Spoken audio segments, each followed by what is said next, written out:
Prashant, I hope you can listen me now. Yes, yes. Yeah, okay. So start now. So hello everyone. I am Dr. Prashant, Assistant Professor here at RCB Faridabad, and I welcome you all for this RCB Contemporary Webinar Series. And our today's webinar series speaker is Dr. Prabodh Kumar Trivedi. Currently, he is the director at Central Institute of Medicinal and Aromatic Plants, Lucknow. Before this, he was working as a senior principal scientist at National Botanical Research Institute, Lucknow, and he is working in the field of plant biology for almost 30 years. His research focus is to understand the secondary metabolism in plants, and more specifically, to study the transcriptional regulation in flavonoid biosynthesis. Over the year, his groups has identified and characterized several of the transcription factors from different species which have role in flavonoid biosynthesis. And recently, his group has characterized a microRNA which regulates the expression of genes which is involved in the phenylpropanide and auxin biosynthesis. And this story was on the cover page of Nature Plants. So we are eagerly looking forward to hear a glimpse of his research findings in the field of plant secondary metabolism. And now I would like to request Dr. Trivedi to start his presentation. Over to you, sir.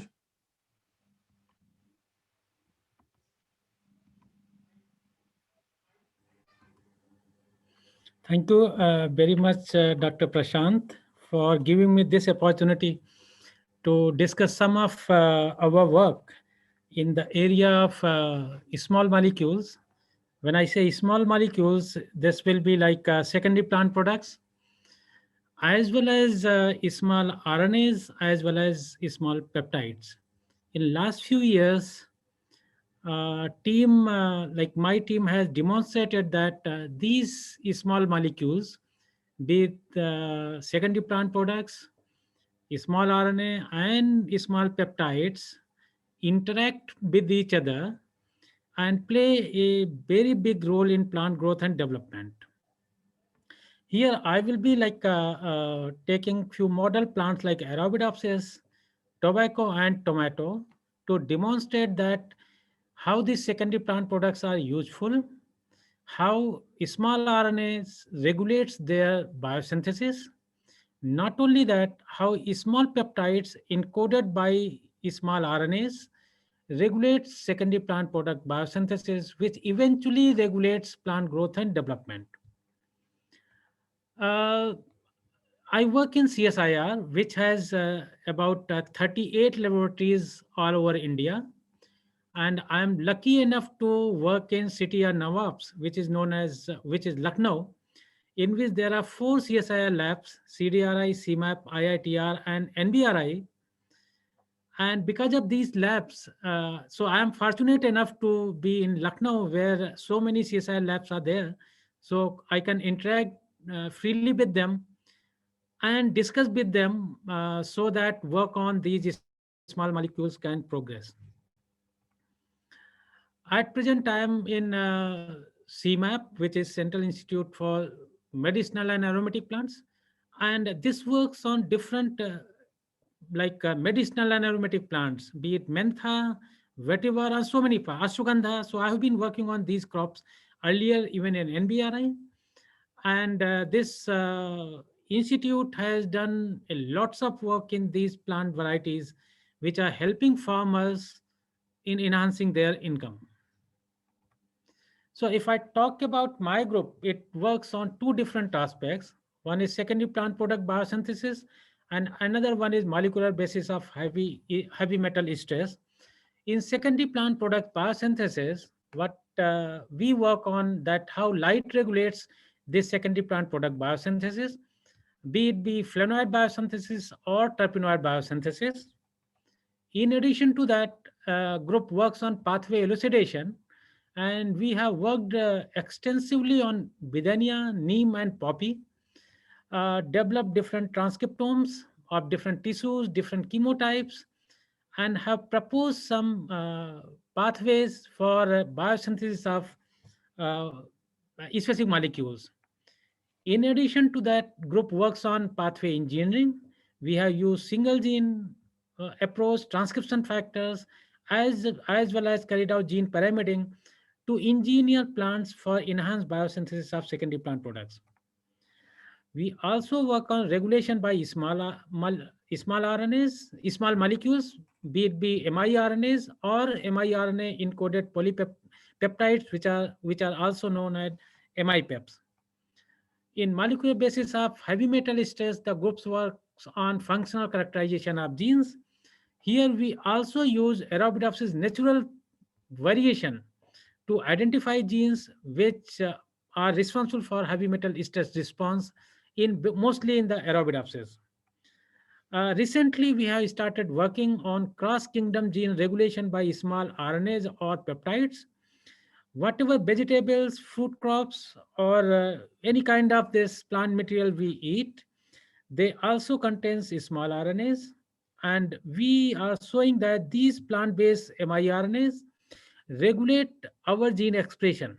So this is cross-kingdom gene regulation by small RNAs and peptides and how they govern our responses to different stress conditions or regulates our like our response to any other factors after we have died mm,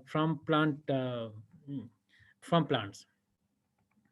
Now, here we will be talking about small molecules. So first up, the secondary metabolites.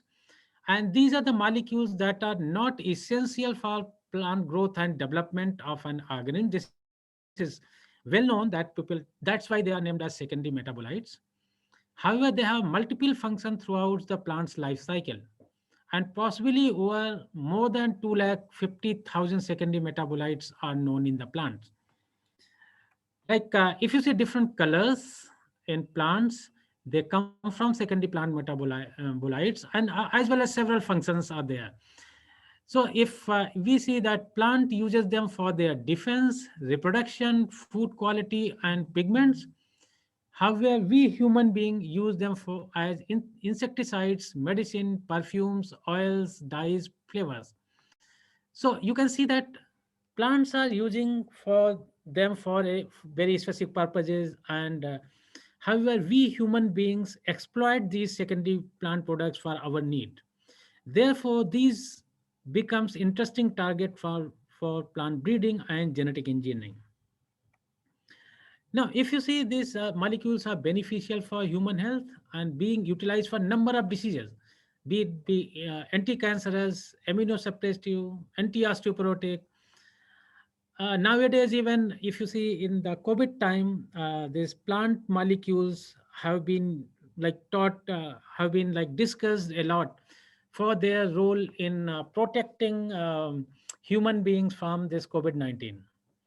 However, if you see the biosynthesis and accumulation of these molecules are species specific and tight spatial and temporal regulation of gene expression. You might get one molecule present in one species, like if you see bidinolides are present only in ashwagandha or bidania, not in tomato.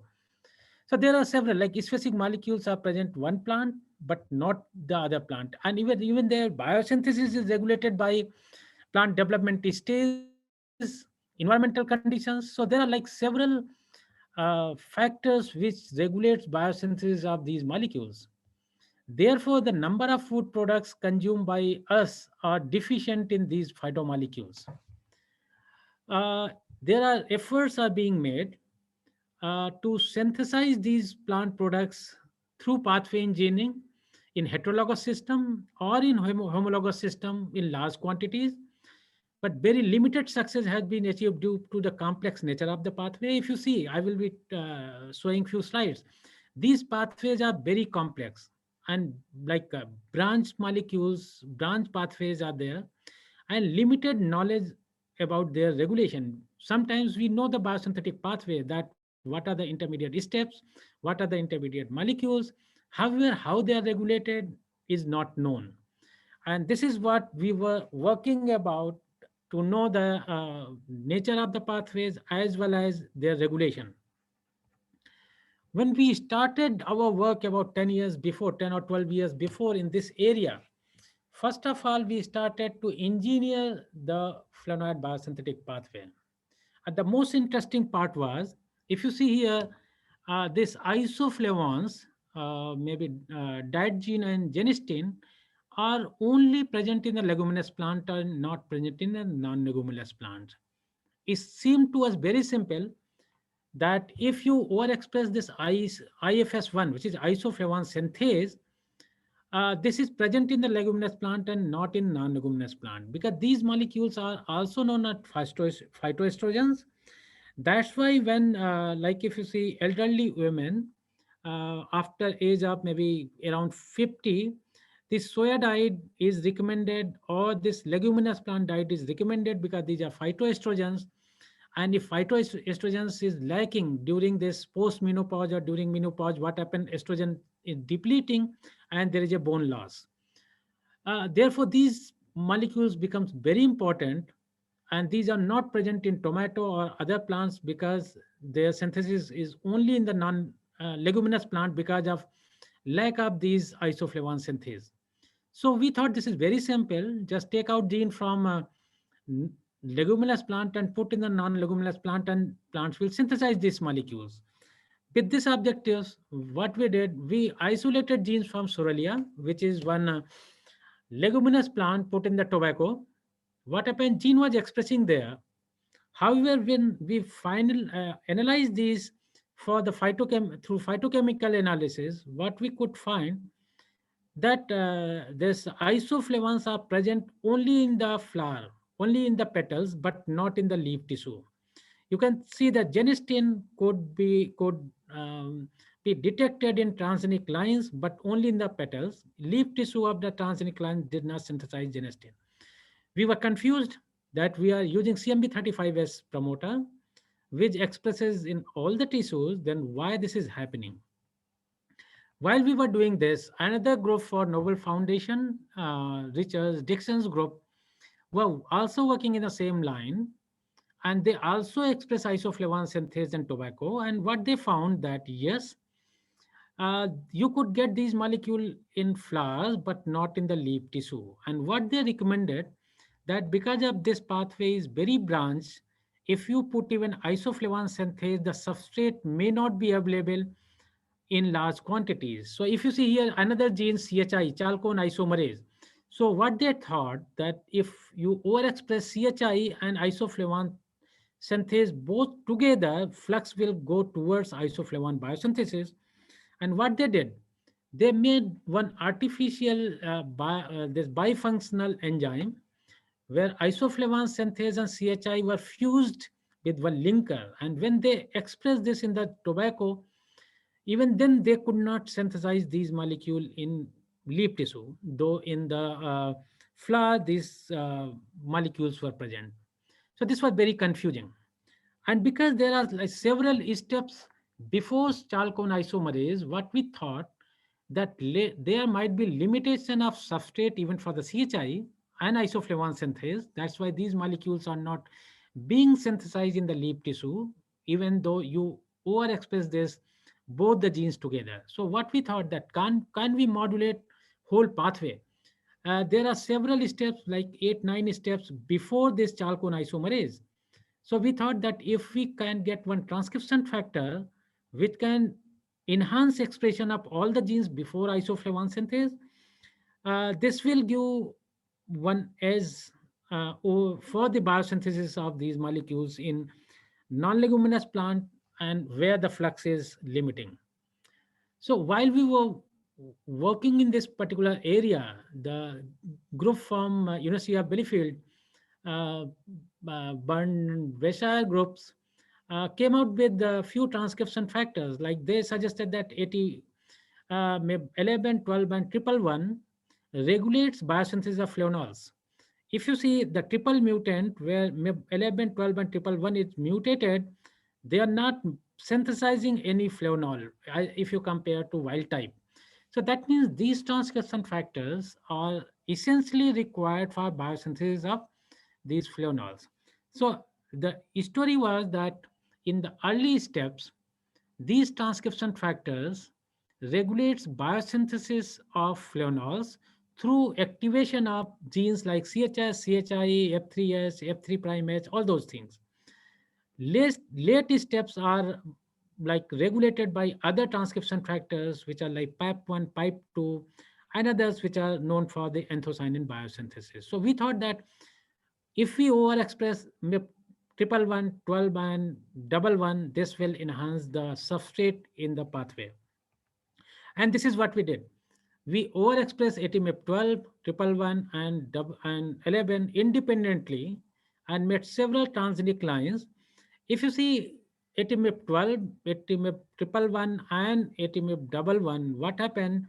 Like if you overexpress them, there was loss of pigmentation in the petals. Either there was less pigmentation, or the transgenic lines were having no pigment at all. And this was done, if you see this phenylpropanate pathway, this also makes anthocyanin as well as other flavonoids, because these were flavonol specific transcription factors. So most of the flux was going toward the flavonol biosynthesis, and anthocyanin was not being synthesized or the limited. We extensively characterized these transgenic lines, and what we found that ATMIP12 is much stronger transcription factor as compared to triple one and double one, because it puts lots of flux in flavonol biosynthesis, and enhances expression of different genes. Recently, Chitra in our group also showed that okay, ATMF12 are important, but when you develop these ATMF12 expressing transgenic lines, like if you are promoter lines with GUS, if you grow in light, you get GUS blue color, but in dark, there is no color. That means even if ATMF12 is expressing there, if light is not there, it will not work. So she made lots of transgenic lines with promoters of ATMF12 and 11 and triple one, and showed that yes, light plays its important role in biosynthesis of these flavonols, even when you are expressing ATMF12, 11, or triple one. Like if you see in hi-fi mutant background, even if you express 12 like ATMF12 overexpressing lines, if you overexpress this gene, you don't get much flavonols. In hi-fi mutant background, in dark, in Camphorol and Questin both, that suggests that hi-fi is essentially required to enhance biosynthesis of these molecules when ATMF12 or other transcription factors are being used for raising the transgenic plants. So because ATMF12 transgenic lines were most effective, what we characterize these transgenic lines in detail. Like if you see molecules like Camphorol, Questin, and Rutin, were like Rutin was almost 34-fold higher as compared to wild type. Similar to this, Camphorol and Questin was very high. We also carried out this genome-wide transcriptome analysis through Agilent platform. That time, people were not doing sequencing, so we also took this microarray platform, and we showed that there are almost 61 unigenes which are more than twofold upregulated, and 118 unigenes which are downregulated in our transgenic lines. We also carried out analysis through NMR to show that which molecules are like biosynthesis of which molecules are enhanced or like there is a decrease. On the basis of this microarray as well as NMR analysis, we came out with one pathway, and we saw that this ATMF12 not only activate phenylpropanate pathway, this also activate like cycmate pathway and pentose phosphate pathway, so that more flux is going towards this phenylpropanate pathway, and lots of flavonols are being synthesized like quercetin, camphorol, and rutin.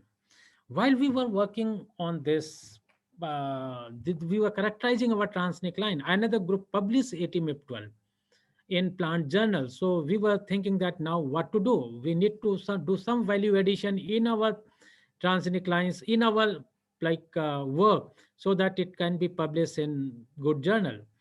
While we were thinking about that, I saw one paper which was which was on anticarcia. And what they showed that in soybean field, there were few exceptions, few lines which were like insect resistant. And what they showed that these lines were having like enhanced amount of rutin. We also thought that our transgenic lines have 34-fold higher rutin, whether our transgenic lines are insect resistant. You see, as compared to control, which is wild type basically, 4, 5, 6, 7, these are transgenic lines. They were insect resistance. We also isolated rutin from these plants and showed that yes, rutin gives this tolerance toward these insects like Stoptera and Helicoverpa in the transgenic lines. Now the question was, we were using transcription factor, whether this transcription factor regulates several other pathways also, whether only these flavonols were important for insect resistance or other factors are also there. What we did, so if you think this was the pathway, one side is anthocyanin and other side is flavonols. What we did, we in 2010, we designed one artificial miRNA and block this step. So what will happen? All the flux will go towards anthocyanin biosynthesis. And what happens, like if you see wild type versus ATMF12 transgenic lines, which were like almost white, they were insect tolerant lines. When we blocked this step, isoflavone synthase, all the flux was going towards anthocyanin biosynthesis, and you see deep red color, and plants were again insect were plants were susceptible to insect. So you can see that how through pathway engineering of flavonol biosynthesis, we could demonstrate that this flavonols are important for insect tolerance in plants. Now, but our goal was something else. We wanted isoflavones for human health. We used GMIFS, IFS1. We could produce only these molecules only in the flower, but not in the leaf. We use ATMF transcription factors. This enhanced the expression of all the genes towards flavonols. Then we thought that, okay, now if we express both the genes together, this will have lots of isoflavones in the plants. And this is what we did. We made double transgenic lines with the gene pyramiding using isoflavone synthase and ATMIP12. And what we could show that now even leaf tissues are synthesizing the same amount of isoflavones in the leaf tissue. So there was a bottleneck of the substrate. We could break that bottleneck and show that these molecules can be synthesized even in the leaf tissue if you engineer the plants in a better way, having transcription factor and isoflavone synthase together. Because these were phytoestrogens, we carried out some experiments with CDRI, and we showed that if you overactimize animals, mice, then what will happen? There will be bone loss. You see here that bones are in comparison to SAM, bones are like less mineralized. If we give our this extract from our transgenic lines, you get same amount of mineralization as if you give this estradiol, which is drug for this bone loss, to repair this bone loss. So we could develop the transgenic lines which were given insect resistance, as well as their extract was good for the bone health. Now, we also did same strategy in tomato. We expressed ATMF12 transgenic lines. Anthocyanin was less. Other molecules like CGA, questin, camphorol, and rutin were very high in transgenic lines in fruit as well as in leaf tissue. Even total antioxidant activity was very high, almost 8 times higher in leaf and fruit as compared to the like wild type plants. We again use extract from these fruit and showed in the yeah, showed their importance for bone health, that if you have give these fruits which have like extract from these fruits which are expressing ATMF12, you have more mineralization, as well as there is even increased bone length in the for the animals. Now, we showed that ATMIP 11, 12, and 111 can be used to engineer the plants. with high phenols, can be engineered with ATMF12 and IFS. However, we wanted to know that what are the factors which regulate these transcription factors. So we wanted to know regulators of these. We know that there are small RNA which like regulates lots of transcription factors, either post-transcriptional genes through post-transcriptional gene silencing or transcriptional gene silencing.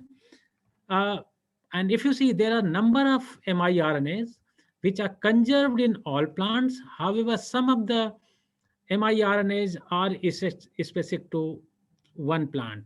Like if you see miRNA 156, this is present in all the plants, but there are miRNA like 2118, they are present only in a specific class of these plants. We analyze our these transcription factors and came out with the conclusion that there is a one miRNA, which is miRNA 858, regulate these three transcription factors. Not only that, this also regulates other MIP transcription factors, which are important for secondary cell wall biosynthesis, lignin biosynthesis, flavonoid biosynthesis, and other processes. So we thought that this miRNA might be regulating this phenylpropanate pathway as well as other developmental processes in plants.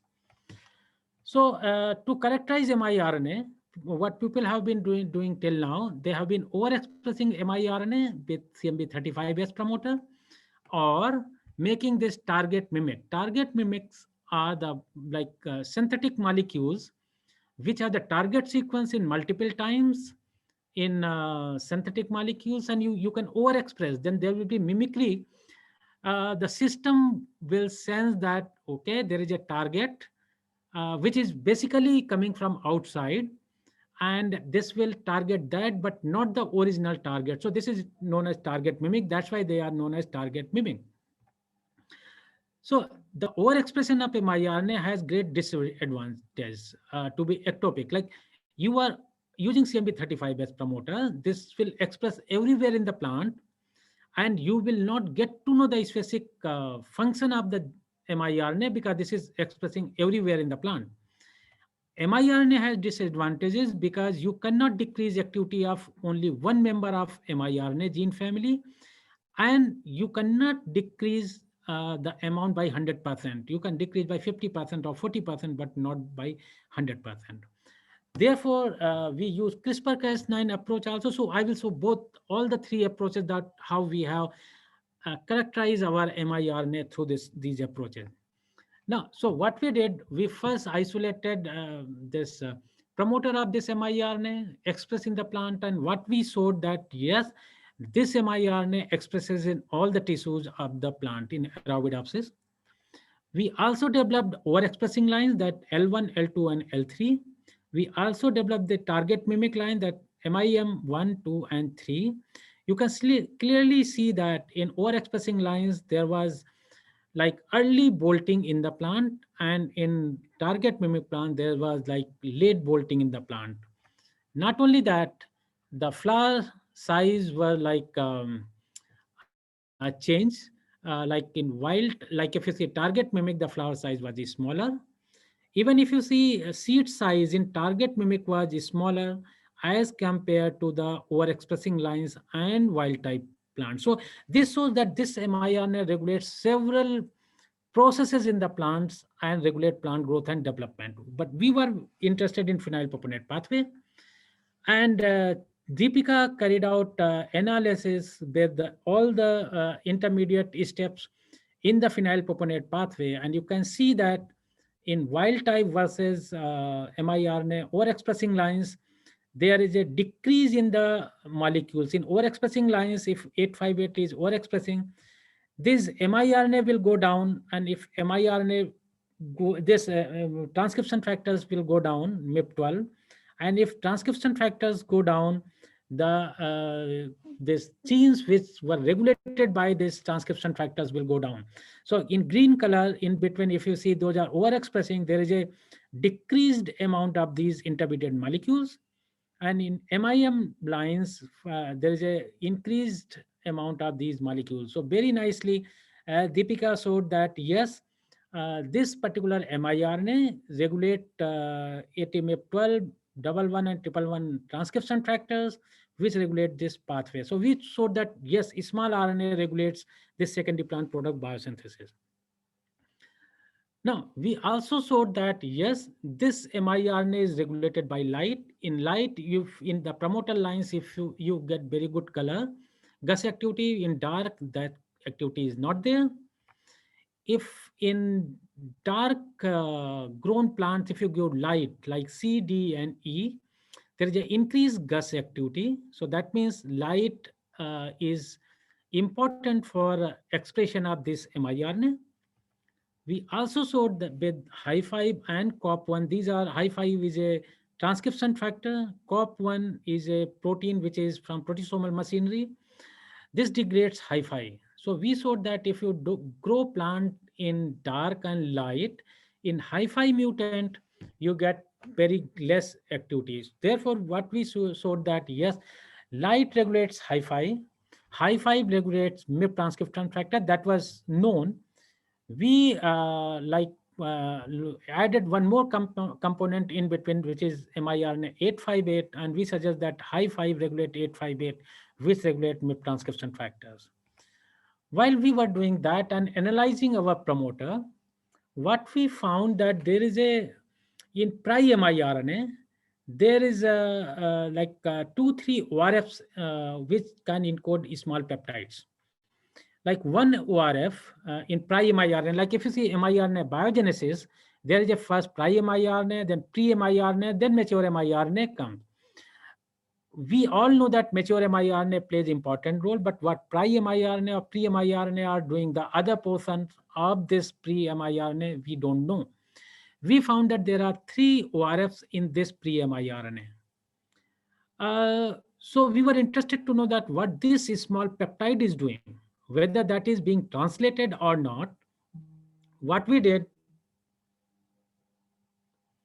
that if you see, we got this peptide make synthetically, and if you see in control versus if we give concentration dependent this peptide, there is an increase in the root length.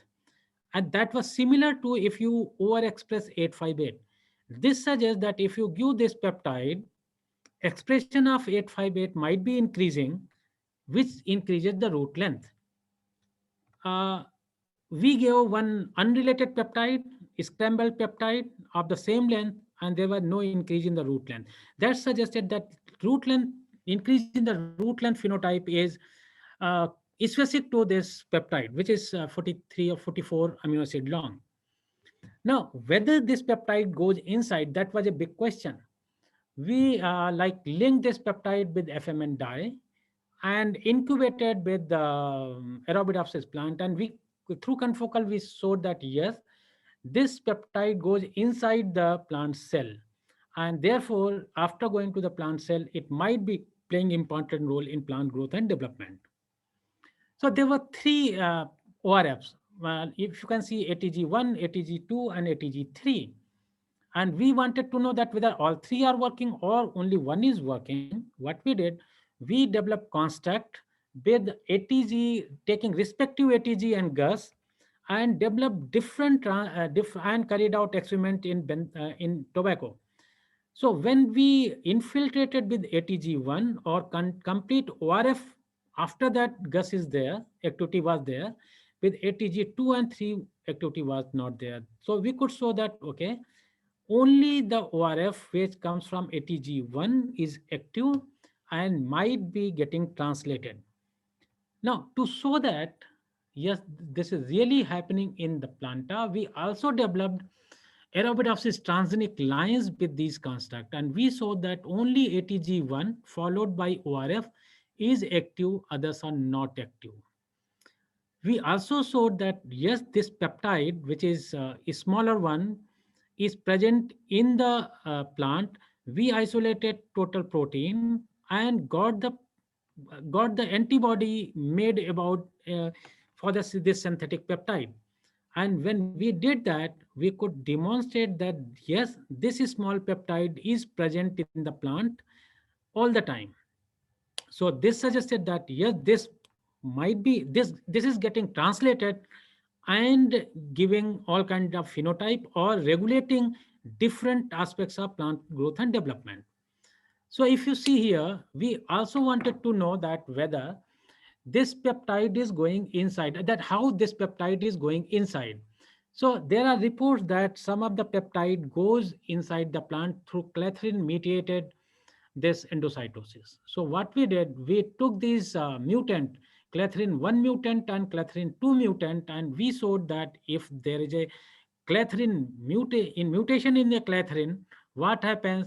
This peptide is not going inside when we are using this tagged peptide. And even in the clathrin mutant, if we spray over this peptide, there is no change in plant growth and development. So what we showed here, this peptide goes inside through is peptide uptake is clathrin mediated, and in the clathrin mutant, this peptide does not go inside. Now, we wanted to characterize this miRNA as well as peptide because these are small miRNAs, only 21 to 24 nucleotides, and this peptide is very small. We don't get mutants for most of this miRNA and peptide. So what we did, we took help of this CRISPR-Cas technology, and so this is we use because this is now like well known that you can edit your genes using this technology, which is now gaining much momentum in even plant sciences. So what we did first, because this is a very good tool you can use for different purposes, for DNA methylation, demethylation, transcriptional repression. I will not go in detail because I think everyone might be knowing the importance of this tool.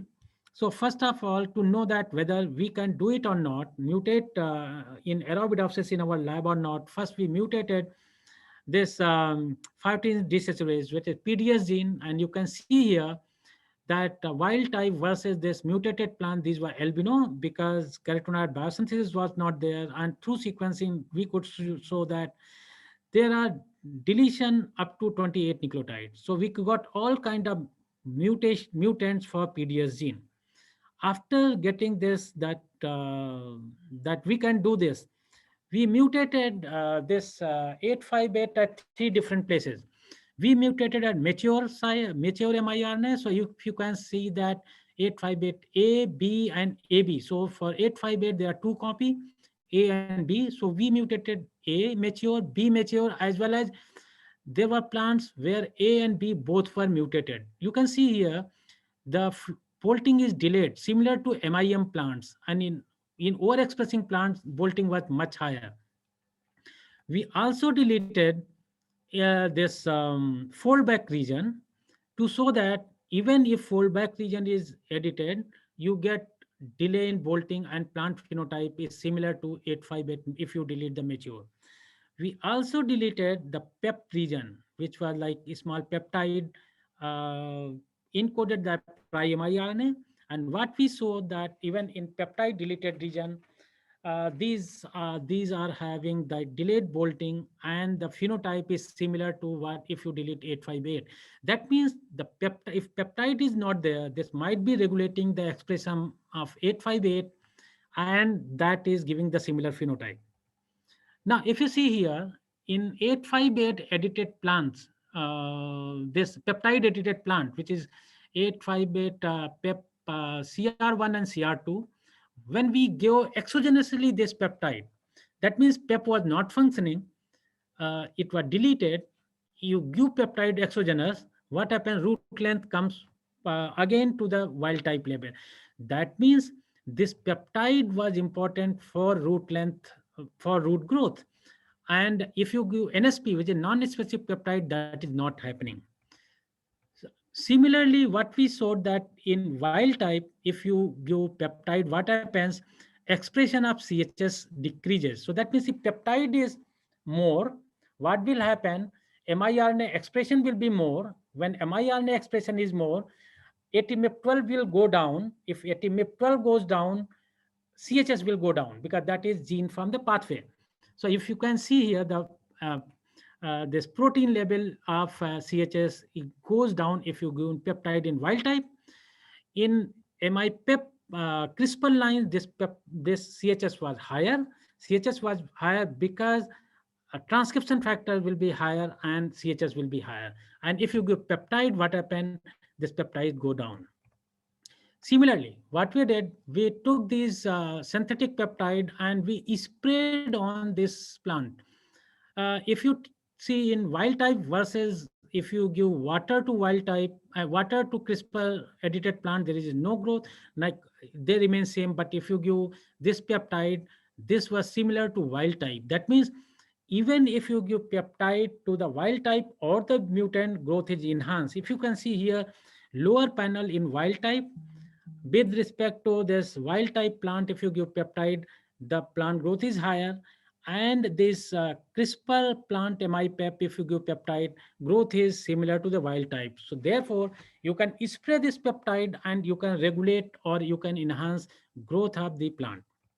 Now, if you see here in 858 AB, where both are deleted, if fallback region is deleted or MIPEP region is deleted, what will happen after the deletion or editing of these genes? What will happen? Expression of 858 will go up, ATMF12 expression will go down, CHS protein will go up. So if you see here in 858 mutants, there was lots of anthocyanin was present, and if you can see here, in similarly, if you give in MIPEP CRISPR lines, you don't get MIPEP protein because those were mutated. If you see ATMF12 protein or CHS protein, that is much higher as compared to the wild type, as compared to the overexpressing lines as well as wild type. So we demonstrated that if you give MIPEP or if you mutate MIPEP, PEP is not there, pathway is activated. If you overexpress this PEP, then what will happen? Pathway will be like delayed. So we also measure quercetin and camphorol, and if you can see in as with respect to wild type, what happens? All these molecules are higher because the transcription factor ATMF12 is now free from the regulation from this miRNA, because PEP is not there or miRNA is not there, and expression of ATMF12 goes higher. So this paper came recently in Nature Plants. Now we wanted to know that how this MIPEP or miRNA is regulating plant growth and development. That was a big question. So what we did, we carried out transcriptome analysis of wild type versus MIR 858 overexpressing lines or wild type versus mimic plants. And what we could find that there was 175 genes which were differently regulated in these lines. And when we analyze this data, what we found there is another small peptide, which is phytosulfokines, which was 2.5-fold higher in overexpressing lines and about 4-fold low in mimic lines. And this is only 5 amino acid peptide. So this is a new story I'm telling. This is 5 amino acid peptide, which is sulfated. And if you know, this small peptide are known to regulate different stages of plant growth and development.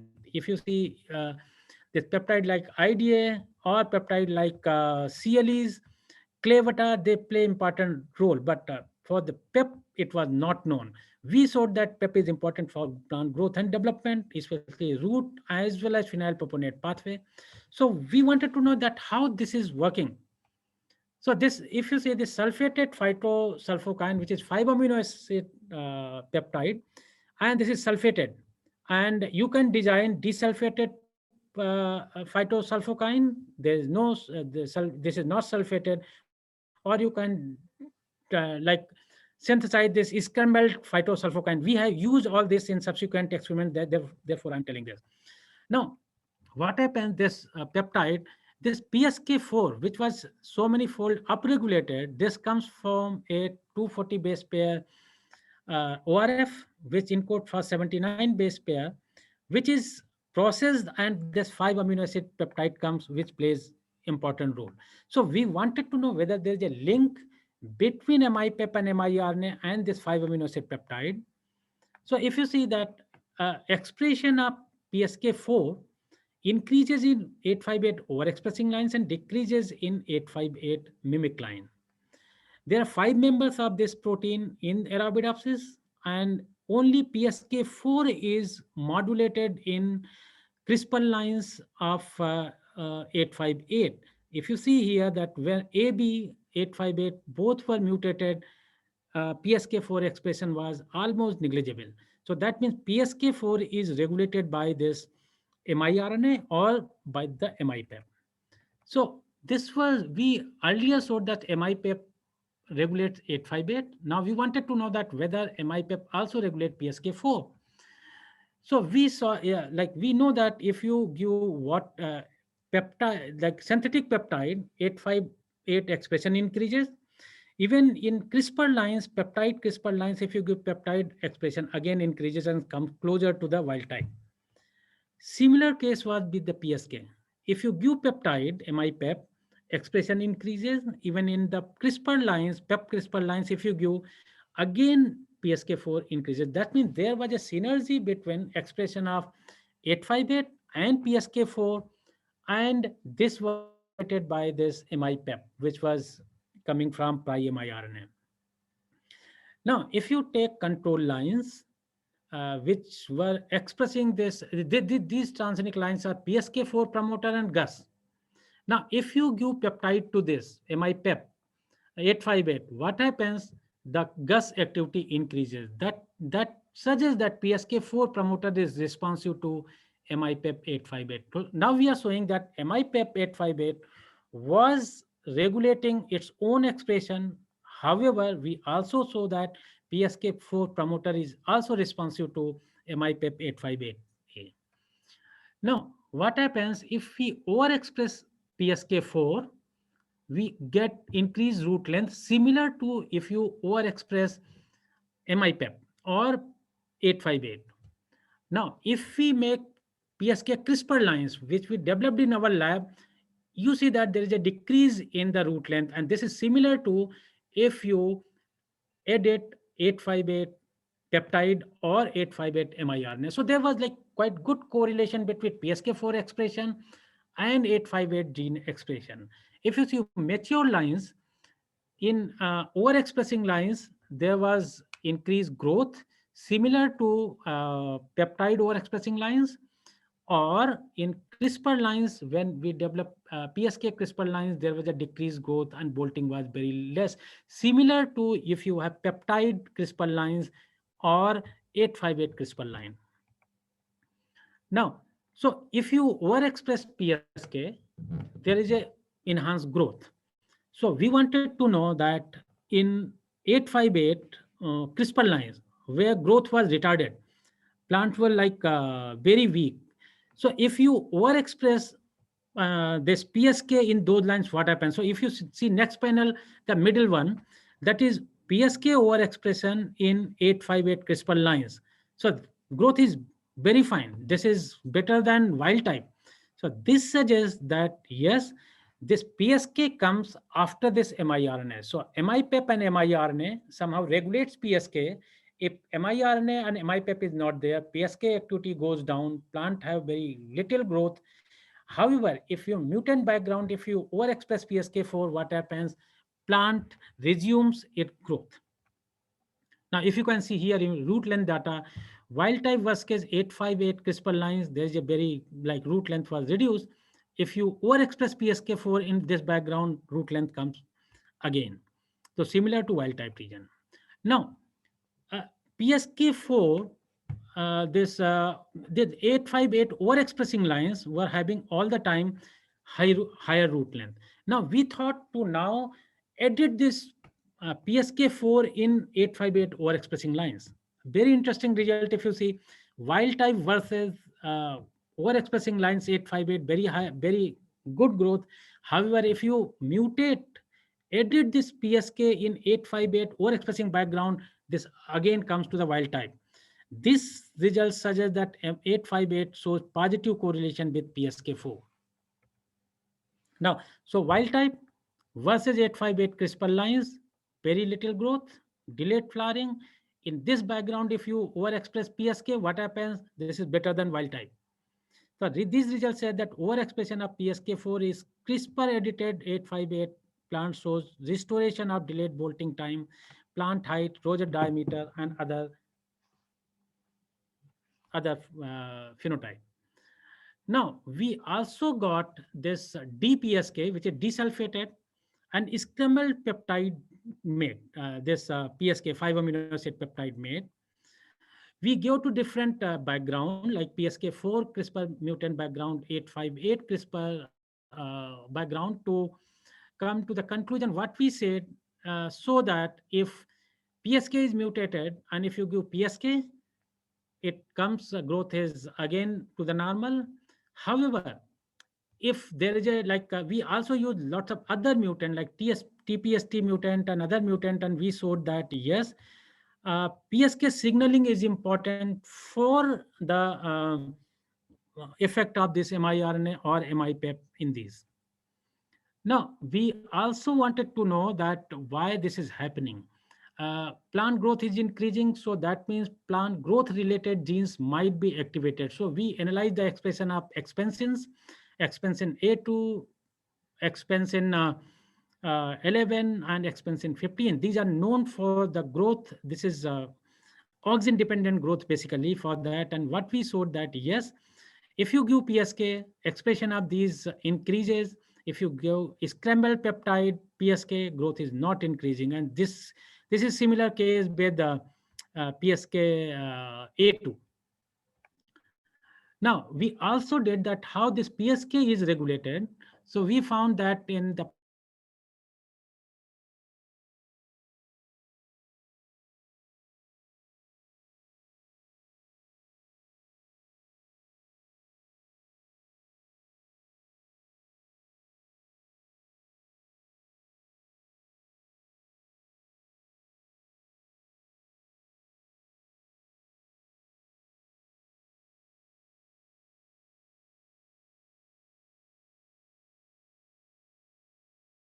till now that light regulates hi-fi regulates this MIP transcription factors, which regulates this flavonol biosynthesis. We also showed that these transcription factor MIP12, 11, and 111 are regulated by 858, which is regulated by MIPEP. In our 85 story, we also showed that ATPSK regulates root length and other developmental processes. So in my subsequent study after nature plants, what we are showing that MIPEP is regulating 858, 85 regulates PSK, PSK regulate auxin biosynthesis and transport, which regulate expansions and plant growth and development. So this story is not yet published. We are aiming for different journals. Let's see that where it goes. So this is my style of saying thanks, different triplets for thanks. And this work has been possible due to the financial support from CSR Network Project and Center of Excellence. This is my in between. There is my current group in NBRI and CMAP. I have presented work today, which is done by this top panel. Prashant Asutosh in NIPGR, Manish is Ramalingam Swami, Deepika is in NIPGR. This is Inspire faculty, Chitra is in NIPGR. Ashish and Purva have just completed Ashish has submitted his thesis. Purva is writing her thesis. So this work is done by the upper panel. The lower panel has worked and working on arsenic toxicity in plants. And in the center, this is my current group. So thank you very much for patience listening. Thank you very much. Over to you, Prashant.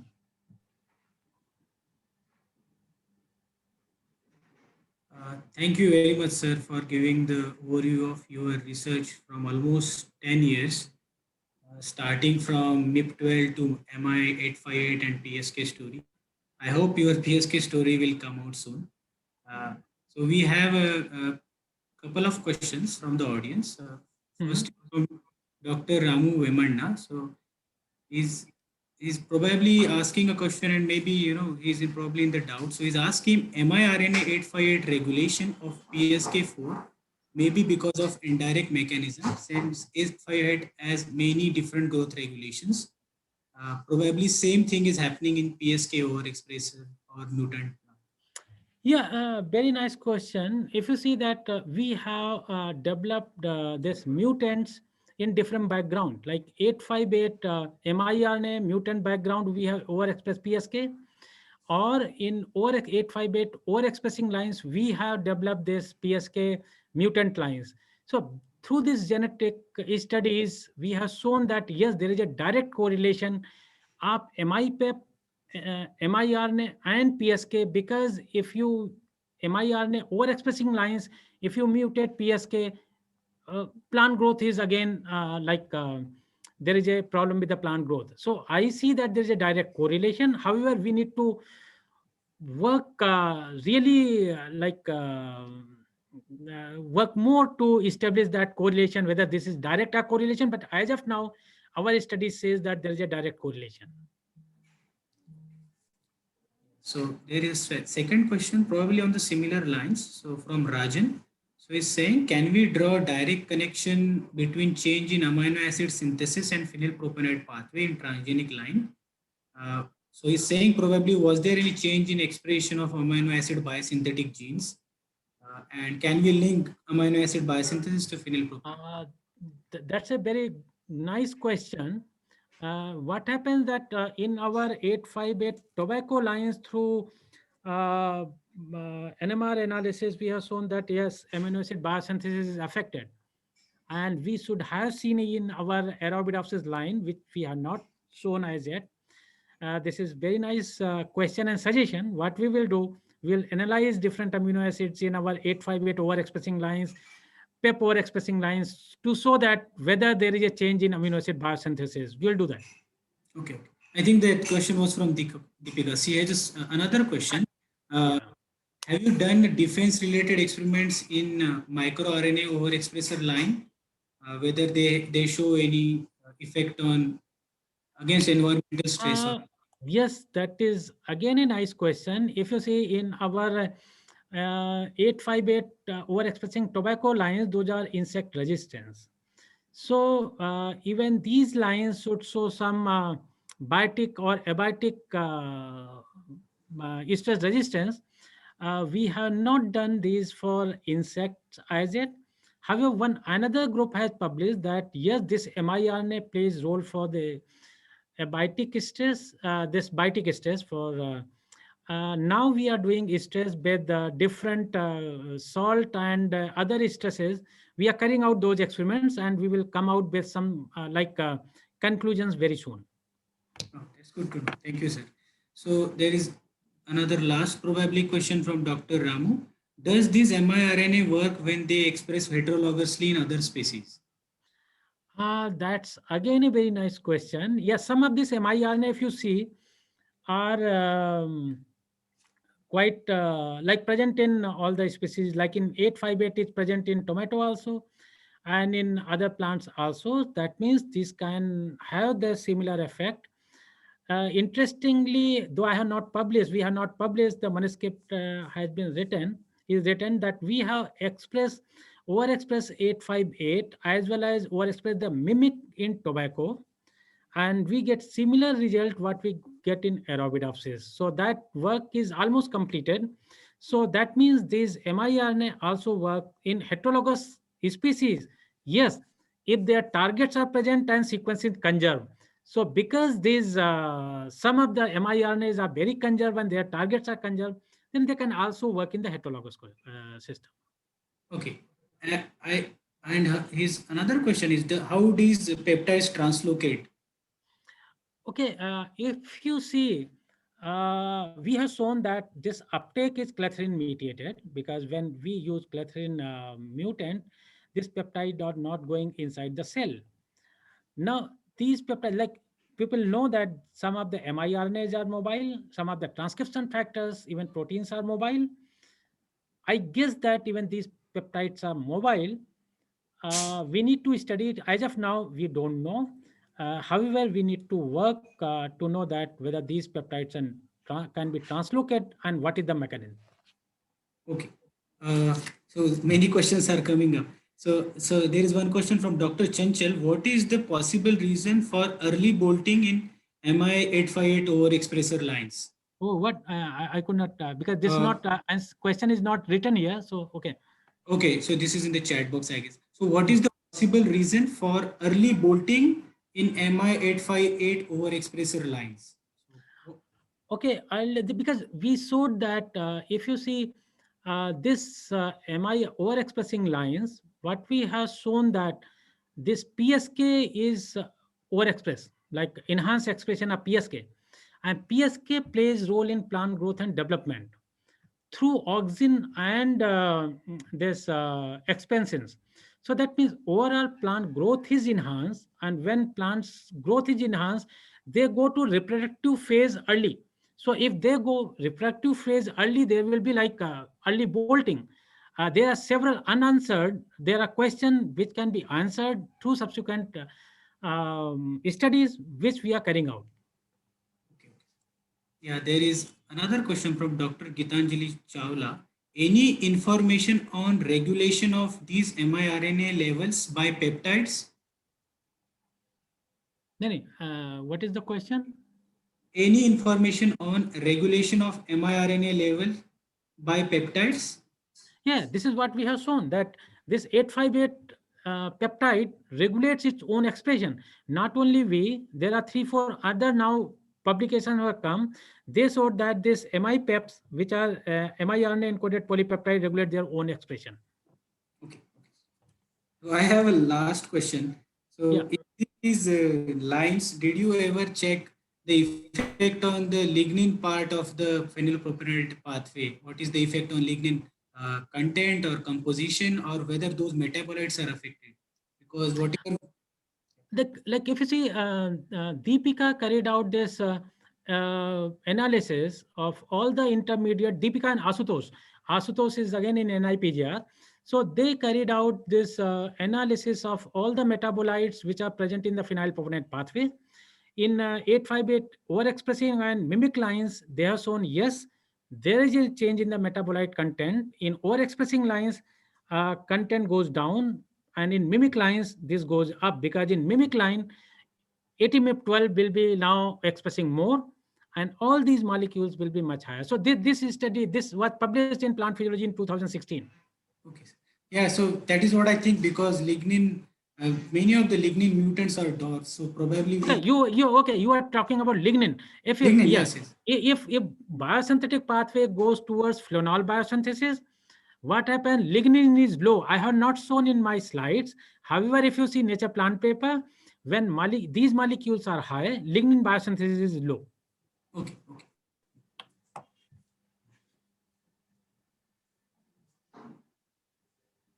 Okay, I think that's all we have. So that was a wonderful question answer session as well. So, okay, there is one more message.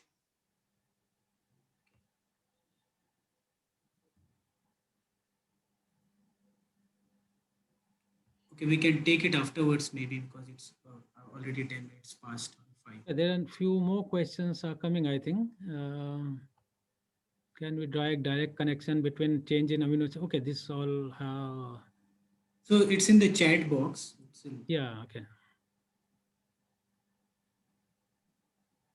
What was the possible challenges you faced during the expression patterns in the Arabidopsis as compared to rice, tomato, which are the economic sprout, whereas Arabidopsis have still conserved pathways. So she's probably. Yeah, yes, we have been working on tomato, tobacco, and this Arabidopsis. Now we are mutating some of the genes in tomato.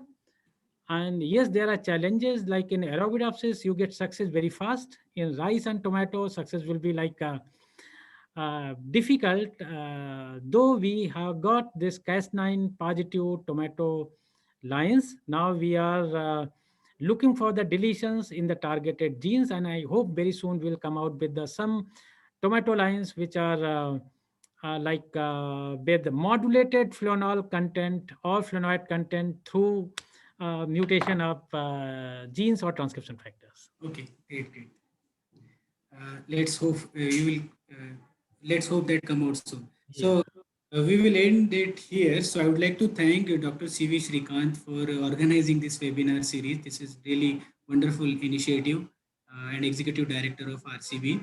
and IT and admin for their valuable support, and all the attendees for your questions and patiently listening to it. And thank you, Dr. Trivedi, for accepting this invitation, giving a wonderful presentation. Thank you very much. Thank you very much. Good evening, sir. Yeah. Thank you.